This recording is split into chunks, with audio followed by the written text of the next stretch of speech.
Presidencia. Thank you, dear parliamentary colleagues.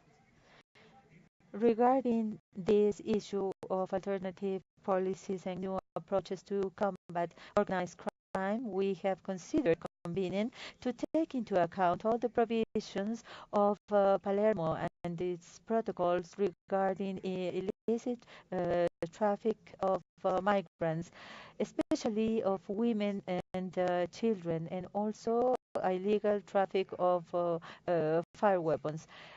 Uh, in the 122nd Interparliamentary Assembly, there is an approach against organized crime, specifically drug trafficking, illicit sale of weapons, uh, human trafficking, also recognizing that the international problem of drug trafficking is one of the most important problems that we have to face in the southeast of Asia.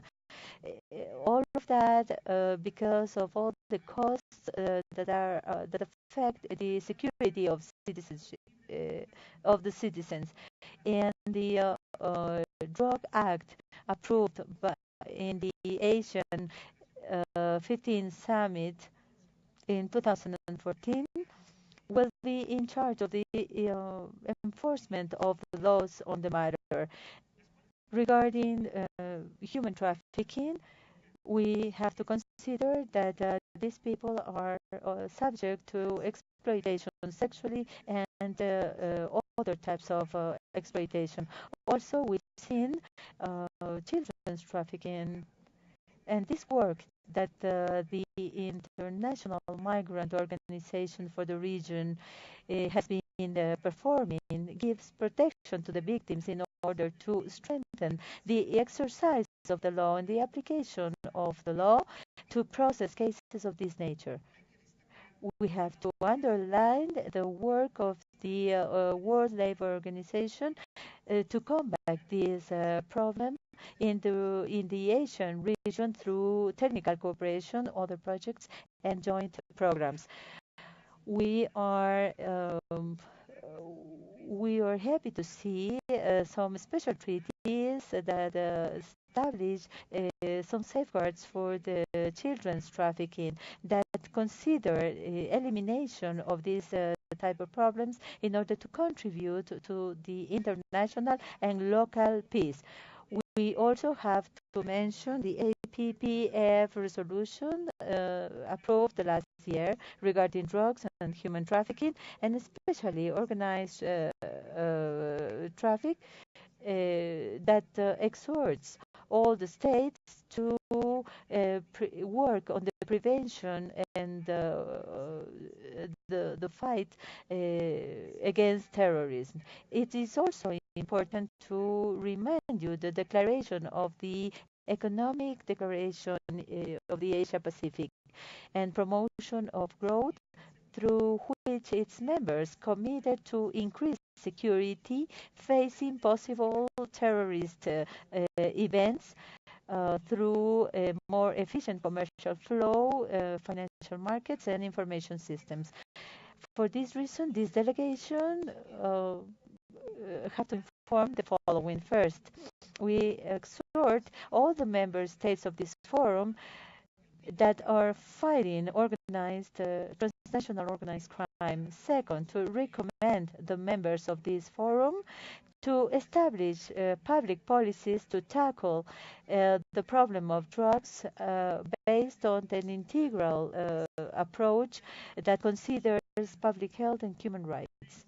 Three, in this parliament, we exhort to prepare or to conduct campaigns towards eliminating drug trafficking, as well as strengthen the cooperation between the states, regional organizations, governmental agencies, the academy, and non-governmental organizations. Four, make a call to the parliaments of the region to prepare bills to combat drug trafficking and human trafficking according to the resolutions adopted by the United Nations regarding these issues, and to follow up the application of such resolutions.